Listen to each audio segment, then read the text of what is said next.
नाज़रीन अस्सलाम वालेकुम। Doctor Nasrullah Rana, chief ENT surgeon, आपके लिए इस प्रोग्राम जिसका नाम है हेल्थ केयर, इसके सेगमेंट में मैं आपको कुछ बातें बताऊंगा जो आने वाली ज़िंदगी में आपके लिए बहुत मुफीद साबित होंगी। मैंने पाकिस्तान में नाक कान गले की बीमारियों के सिलसिले में पहली कॉन्फ्रेंस बराए नाक कान गला ऑर्गेनाइज़ की, जिसकी आप फोटोग्राफ देख सकते हैं, जिसमें जनरल ज़ियाउल हक साहब ने आके सदारत की थी। 1981 में मैंने लाहौर में मुनक्कद की। लोगों को बताया गया कि नाक कान गले की बीमारियों को हम किस तरीके से रोक सकते हैं और किस तरीके से इनका जदीद इलाज हो सकता है, और ख़ास तौर पर बहरापन की तशख़ीस के लिए बहुत काम हुआ। थर्ड सार्क ENT कॉन्फ्रेंस 2002 में मैंने लाहौर में मुनक्कद करवाई, जिसमें गैलेक्सी ऑफ ENT सर्जन दे केम, और उसमें मेन ये चीज़ थी कि दिल्ली से, बॉम्बे से, कराची से, हर जगह से जो लोग आए, उन्होंने एक ही चीज़ पर जोर दी कि हमारे सार्क ममालिक यानी इंडिया, बांग्लादेश, श्रीलंका, नेपाल, इनके अपने मसाइल हैं। ये खिता एक प्लेट की तरह है, यहाँ की बीमारियाँ कॉमन हैं। इसलिए हम इनके मतलब जो सबसे ज़्यादा जो इशू जिसके ऊपर डिस्कस हुआ वो कान का बहरापन था, क्योंकि हमारी गर्म और मरतूब आबो हवा है, जिसमें नाक कान गले की बीमारियाँ बहुत ज़्यादा होती हैं, और ख़ासतौर पर ईयर डिस्चार्ज जो कानों का बहना है, वो इंडिया में भी मैंने देखा। मैं इलाहाबाद में गया हूँ, मैं बनारस में गया हूँ, कलकत्ता में मैंने देखा है, न्यू दिल्ली, होशियारपुर में मैं गया हूँ। इन तमाम जगहों पे मैंने देखा। हमारी एक स्टडी थी सार्क की तरफ से कि ईयर डिजीज़ इस खिते में क्यों ज़्यादा है। वहाँ यह कि छप्पड़ों में, नदी नालों में, जैसे आप लाहौर में भी देखें, ये किस तरह बच्चे किस तरीके से ये नहर के ऊपर छलांगे लगाते हैं, इससे कान का बड़ा गर्क हो जाता है, कान में फंगस हो जाती है, उल्ली हो जाती है, कान बहने शुरू हो जाते हैं, कान में रप्चर हो जाता है, कान में फोड़े फिंसियाँ निकलते हैं। हकीकत वाली बात है कि ये एक्चुअली एक बहुत बुरा ये अमल है, जिससे आने वाले वक्त में आदमी को अंदाज़ा होता है। वक्ती तौर पर जो कान की बीमारी है वो फ़ौरन नहीं परेशान करती, लेकिन later on infection it can travel to the brain, then it can cause intracranial complication, यानी ब्रेन के में एब्सेस हो सकती है। अब मैं आगे चलता हूँ। हमारी कॉन्फ्रेंस वाशिंगटन में हुई, मैंने पाकिस्तान को रिप्रेजेंट किया, और इस कॉन्फ्रेंस का क्या खूबसूरत नाम था, नोज़ 2000 एंड बियॉन्ड कॉन्फ्रेंस, कि नाक के लिए हमने 2000 सालों में क्या किया और आगे क्या करना है। और इस प्लानिंग में उन्होंने कहा था कि नाक जो है, एक स्लोगन दिया गया था उधर वाशिंगटन DC में कि नाक का रास्ता खुला रहना चाहिए। नाक में जिस शख्स से रुकावट है उसकी ज़िंदगी में रुकावट है। नाक की जो कब्ज़ है ये भी नुकसानदेह, जैसे अंतड़ियों में रुक जाए कोई चीज़ तो वो प्रॉब्लम खास करती है। नाक जिसके में गदूद बन जाते हैं, हड्डी बढ़ जाती है, पॉलिप्स बन जाते हैं अंगूरों की तरह, नाक बंद हो जाता है एलर्जी की वजह से। Whenever there is obstruction there is infection, it is a international law. जहाँ रुकावट होगी, आपके घर की नाली है उसमें पत्थर फंस जाएगा, घर पीछे सारा बदबूदार हो जाएगा। ये मैं लोकल एग्जांपल दे रहा हूँ ताकि आपको समझ लग सके। इस तरह हलक के रेशे कीड़े के ऊपर बात हुई, जैसे आपकी छत टपकती है, नीचे कार पर टेबल हर चीज़ ख़राब हो जाती है। इस तरह आदमी का गला, उसकी चेस्ट, उसको दमा हो जाता है, रेशा नाक में से कानों में जाता है, कान बहरे हो जाते हैं। इसके ऊपर ये नोज़ 2000 एंड बियॉन्ड कॉन्फ्रेंस, उसमें ख़ास तौर पर यह था कि नाक की हड्डी का ऑपरेशन बचपन में भी कर देना चाहिए। उसको 20 साल 18 साल इंतज़ार करने की ज़रूरत को नहीं। उस ऑपरेशन का नाम सेप्टोप्लास्टी कहते हैं। उस कॉन्फ्रेंस में ये स्लोगन हम लेके आए, पाकिस्तान में इसके ऊपर काम किया। अभी जो उससे नेक्स्ट कॉन्फ्रेंस 2002 में हमने सार्क में यहाँ पर लाहौर में एक और चीज़ जिसके ऊपर जिक्र किया गया कि टॉन्सिल्स के ऊपर। अब टॉन्सिल्स जो हैं ये घर घर का मसला है, बच्चों में, जवानों, बूढ़ों, खासकर बच्चे जो स्कूल गोइंग एज है उसमें ये टॉन्सिल जो है इंसान को बहुत ज़्यादा मुतासर करते हैं। बच्चे जिनके गले में टॉन्सिल्स पीप ज़्यादा हो जाते हैं, उनके कान बहना शुरू हो जाते हैं, उनको और प्रॉब्लम, सबसे बड़ी बात यह है कि जोड़ों का प्रॉब्लम हो सकता है। टॉन्सिल्स की बीमारी के ऊपर हमारी दिल्ली में जो कॉन्फ्रेंस थी, 5th SAARC ENT conference Ashoka hotel में हुई, जो दुनिया का सबसे बड़ा होटल है। वहाँ पर 5000 ENT डॉक्टर मौजूद थे। वहाँ पर टॉन्सिल्स के लिए ये कहा गया कि ये 5 साल की उम्र से ये इसका अमूमन हम ऑपरेशन शुरू करते हैं और यंग एज तक होता रहता है। असल चीज़ ये है कि ये अगर ना टॉन्सिल्स का प्रॉपर टाइम पे ऑपरेशन हो तो बच्चे के कान ख़राब हो जाते हैं। स्कूल गोइंग एज में ख़ास तौर पर जिस बीमारी का इंसिडेंस है, ये मेयो हॉस्पिटल लाहौर जो पाकिस्तान का सबसे बड़ा हॉस्पिटल है, मैंने यहाँ पर 20 साल के अरसे में यही देखा है कि माएँ बच्चों को ख़ास तौर पर जब स्कूल की छुट्टियाँ होती थी लेके आती थी कि जी बच्चे के गले बड़े ख़राब है।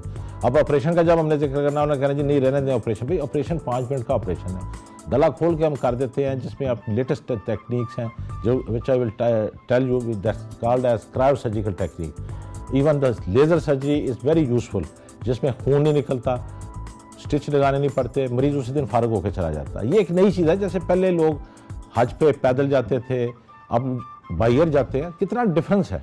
बड़ी जहाज़ पे जाते थे, वो भी हमारे अपने दौर में हमने देखा। अब चीज़ें आगे आ गई हैं, हमने नई चीज़ों को अडॉप्ट करना, ये स्लोगन था इंडिया में 5th सार्क में। मैंने इसकी कैंडल लाइटिंग सेरेमनी परफॉर्म की। सातों ENT के प्रेसिडेंट मुल्कों के, उनका हेल्थ मिनिस्टर और उनका मेडिकल कोर का हेड एडमिरल VK सिंह वो खड़े हैं, जहाँ पर पाकिस्तान को भी इज्जत मिली, हमें भी मिली। और I did the candle lighting ceremony and inauguration was done. आगे जो उसका मेन थीम उस कॉन्फ्रेंस का था, जिसमें कुछ तकरीबन 5000 ENT के डॉक्टर मुख्तलिफ खितों से आए हुए थे, कि इस बड़े सगीर में जिसमें इंडिया, पाकिस्तान, बांग्लादेश और नेपाल वगैरह शामिल हैं, यहाँ पर लोगों को हेल्थ के शऊर को हमने उभारना है। हेल्थ की यहाँ प्रायोरिटी नहीं है। जहाँ गुर्बत है, जहालत है, जहाँ पर लोगों को पता ही नहीं है कि आप कान में तेल नहीं डालना, अब लोग कान में तेल डाल देते हैं। चाबी है, ये देखिए चाबी मारते, चाबी फेरते फेरते कान का पर्दा। इवन मैं आज आप बड़ी अच्छी बात बताऊंगा कि इसी कॉन्फ्रेंस में उन्होंने कहा था कॉटन बड का यूज़ नहीं करना। कॉटन बड को तोड़ दिया गया था उस कॉन्फ्रेंस में, ये मैं जिम्मेदारी से बताता हूँ। यही इसके बाद मलेशिया कुआलालंपुर में हमारी कॉन्फ्रेंस थी, जिसमें 10th एशिया में एक स्लोगन दिया गया, हेयरिंग फॉर ऑल।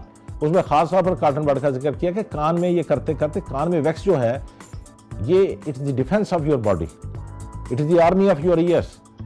इसको प्लीज़ कान में से ना निकालें, लेट इट स्टे देयर। अगर आप इसको निकालेंगे, कान का दिफा कमज़ोर हो जाएगा और सुबह उठ के वो खबत होता है कि जैसे मुंह धोया इस तरह कान में वो कोई ना कोई कॉटन बड के जरिए सफाई शुरू कर देते हैं, उससे नुकसान होता है। इसी तरह आगे और मैं कॉन्फ्रेंस का जिक्र करूंगा। हमारी ये कॉन्फ्रेंस न्यूयॉर्क में हुई, जिसमें ख़ास तौर पर यह जिक्र किया गया कि नाक जो है, स्नीजिंग, छींकों का आना, नाक में हदूद का बनना, इसको हम प्रिवेंटिव वे से भी कर सकते हैं। और फिर बाद में एक ख़ास तरीका फंक्शनल एंडोस्कोपिक साइनस सर्जरी, जिससे नाक में पॉलिप्स दोबारा नहीं बनते। आम तरीके से करें तो पॉलिप्स 2 महीने के बाद बन जाते हैं, हदूद बन जाते हैं। उसमें ख़ास तौर पर हमारी जो उस वक्त अमेरिका की नहीं बल्कि पूरी दुनिया की वर्ल्ड प्रेसिडेंट प्रोफेसर जेनिफर, उन्होंने मुझे ख़ास तौर पर 2-3 सीरीज़ दी, जो मैंने अपने पहले टेलीविज़न के PTV के प्रोग्राम में भी मैंने उनको जिक्र किया था कि अब हमने जदीद चीज़ों को अडॉप्ट करना है, रवायती चीज़ों से हटें। सिक्का राइजुल वक्त चलता है, 3000 साल पुराना सिक्का, यूनानी सिक्का लेके मार्केट में जाएंगे, वो नहीं चलेगा। जब बाकी चीज़ों में हमने चलने फिरने में हमने टेक्नोलॉजी यूज़ की है, अब मुंशी की बजाय हमने कंप्यूटर रख लिया, हाथ के पंखे की बजाय हमने एयर कंडीशनर्स यूज़ करना शुरू कर दिया, तो why not for the health. सेहत के लिए हमें पीछे नहीं जाना, इसके लिए we have to go with the other nations. और उसके बाद जो सबसे ज़्यादा इंपॉर्टेंट, अभी रिसेंटली हमारी टर्की में कॉन्फ्रेंस थी, ये 10th इंटरनेशनल कांग्रेस थी ENT की, जिसमें 170 मुल्कों से लोग आए हुए थे और 2,500-3 हज़ार लोगों का मजमा था। वहाँ पर पाकिस्तान की नुमाइंदगी अल्लाह की मेहरबानी से मैंने की। I represented Pakistan in that conference. उसमें 3-4 चीज़ों के लिए ख़ास तौर पर जिक्र किया गया। एक जिक्र ये था कि जैसे अमेरिका में जो मैक्सिमम इंसिडेंस है स्नोरिंग का, क्योंकि लोग मोटे बहुत होते हैं, मोटापे के साथ स्नोरिंग शुरू हो जाती है, रात को खुराटे आते हैं जिसको। अब खुराटों की वजह से अमेरिका में मैक्सिमम डाइवोर्सेज होती हैं, इट्स लाइक एनीथिंग। अब उसके लिए हम लोगों ने, और ख़ासतौर पर उस कॉन्फ्रेंस में अमेरिका शिकागो से प्रोफेसर डेविड आए हुए थे, उन्होंने कहा कि एंटी स्नोरिंग सर्जरी करके, और उसकी बाकायदा स्लाइड दिखाई गई, उसको उन्होंने डेमोस्ट्रेट किया। It was state of art lecture, how we can relieve a person from snoring. ये स्लीप एपनिया जो है या स्लीप सर्जरी, ये नए टॉपिक में आपको बता रहा हूँ, इसके ऊपर आज तक बात नहीं हुई। ये वो बात है जो आप लोगों को भी पता होना चाहिए कि ये खुराटे आने को हम ठीक कर सकते हैं। ये अब हमारे लिए एक मिस्ट्री नहीं है। पहले तो ये था जी आते हैं तो आते रहें, अब वो एक कमरे में मियाँ बीवी सो नहीं सकते। हमारे ये एक बहुत बड़ा प्रॉब्लम है कि हमारे तो खैर इसमें इतना रवाज नहीं है कि लोग डाइवोर्सेस की हाथ पे चले जाए, but still it is a problem. हमारे औरत जो है ईस्ट में, उसको सब्र और उसको कनात और उसमें सब्र है, लेकिन अगर हम अब उस चीज़ को ठीक कर सकते हैं तो ठीक करना चाहिए। लोगों में शऊर होना चाहिए कि ये वो तकलीफ है snoring which can cause a problem in the domestic life. आदमी की जो सोशल लाइफ है उसमें ये प्रॉब्लम क्रिएट कर सकती है। इसके बाद जो दूसरी चीज़ जिसके ऊपर जिक्र किया गया वो बहरापन है। बहरापन के लिए हमें डायग्नोसिस में देर नहीं करनी चाहिए। ये एक स्लोगन था हेयरिंग फॉर ऑल। ये मुझे उन्होंने 10th Asia ENT conference Malaysia Kuala Lumpur में भी उन्होंने एक रिस्पॉन्सिबिलिटी दी थी। I represent Pakistan in that. 2003 में ये कॉन्फ्रेंस हुई थी इन मलेशिया, जिसमें मैंने ख़ास तौर पर जिक्र किया कि हमारे मुल्क में I representing my country, I have represented the country in Egypt also. उसी वक्त कायरो में भी, ये मेरी वहाँ कायरो की आप फोटोग्राफ दे सकते हैं। उन्होंने कहा था कि छोटे बच्चों में जो कान बहना है, इसके लिए अगर टॉन्सिल का ऑपरेशन बर वक्त कर दिया जाए तो कान के ऑपरेशन की नौबत ही नहीं आती। इसके साथ सबसे बड़ी बात यह है कि tubotympanic disease of the ear, it respond to tonsillectomy. इससे सेइंग मेडिकल प्रोफेशन के लोग समझ गए कि कान में अगर ट्यूबर टिम्पैनिक डिजीज है, कान बहता बच्चा है। मेयो हॉस्पिटल लाहौर का मैं फिर जिक्र कर रहा हूँ, वहाँ पर आउटडोर में जब हम कहते थे जी ये कान आपका बच्चे का जो है ये सपोज सुनता नहीं है। नाज़रीन, मेयो हॉस्पिटल लाहौर जो पाकिस्तान का सबसे बड़ा हॉस्पिटल है और king Edward medical college the oldest institution of the medical studies in the sub continent, इसमें मैंने पढ़ाया भी है। मेयो हॉस्पिटल में मैंने काम भी किया है नाक कान गले के शोबा में तवील अरसे के लिए। वहाँ पर यही है कि लोगों को शऊर नहीं है कि हम सर्जिकल तरीके से चलें।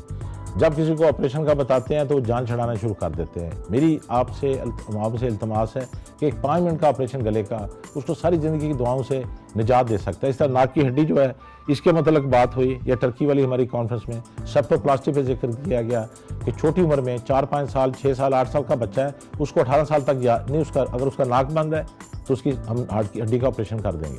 और नाक की हड्डी में लेज़र का भी यूज़ है, गदूदों में भी यूज़ है। लेज़र की सर्जरी की वजह से ऑपरेशन आसान हो गए। अगेन आई विल रिपीट कि एडिनाइट्स एक प्रॉब्लम है जो छोटे बच्चों में होता है। The child is a mouth breathing. अब उस माँ जो है वो बच्चों को वाच करे, बच्चा मुंह से सांस लेता है तो चेक कराए, अगर एडिनाइट्स है तो उसका ऑपरेशन बर वक्त हो जाना चाहिए। एडिनाइट से बच्चे की शक्ल और अक्ल, ये मेरा स्लोगन है। I when I read it there in India, उन्होंने बड़ा पसंद किया। द पीपल लाइक इट कि मेरी ये टर्मिनोलॉजी में कि बच्चे की शक्ल और अक्ल, वाकई एडिनाइट से बच्चे का ब्रेन और उसका चेहरे का फ्रेम दोनों मुतासर होते हैं और हर वक्त ऐसे मुंह खोला रखता है बच्चा, तो उसको हम 2 मिनट के ऑपरेशन के साथ ठीक कर देते हैं। अब उसके बाद और मैं जिक्र करूंगा ये ख़ास तौर पर जो आला समाज के लिए। अब आला समाज जो है, अगर बच्चे को हम 6 माह की उम्र में उसको असेस करके जल्दी लगा देते हैं तो वो जल्दी उसकी ट्रीटमेंट शुरू हो जाएगी और जो बच्चा सुनेगा वो गूंगा नहीं होगा। गूंगापन आता ही बहरापन से है। अगर एक बच्चा उसको बर वक्त हम ठीक कर देंगे इज़ ओके। हम स्पीच थेरेपी भी कर सकते हैं। बाज़ बच्चे हैं जो बड़े हो गए साल की उम्र में 2 साल की उम्र में, we should give them the hearing aid और उसके बाद उसको स्पीच थेरेपी करें, वो माशरे का फाल रुकन बन जाएगा। मैंने ऐसे कई मरीजों का इलाज ऐसे 20 साल पहले भी किया और कई इस वक्त मेंबर पार्लियामेंट तक बने हैं। तो मैं आपको फैक्ट बताता हूँ, इलेक्शन लड़े उन्होंने, सुना है बोलते। बात यह है कि जो वक्त गुजरा है अल्लाह ताला की मेहरबानी से हेल्थ के शोबे में मैक्सिमम डेवलपमेंट हो रही है और उसका फ़ायदा हमने उठाना है। मैंने टेलीविजन पे 1000 से ज़्यादा लेक्चर दिए हैं। पाकिस्तान में किसी डॉक्टर ने इतने लेक्चर नहीं दिए। Right from 81 I have been educating the masses. Awareness दी है कि सेहत को नंबर 1 प्रायोरिटी दें और हेल्थ के लिए मेरा ओपनिंग सेंटेंस यही होता था कि हेल्थ इज़ वेल्थ।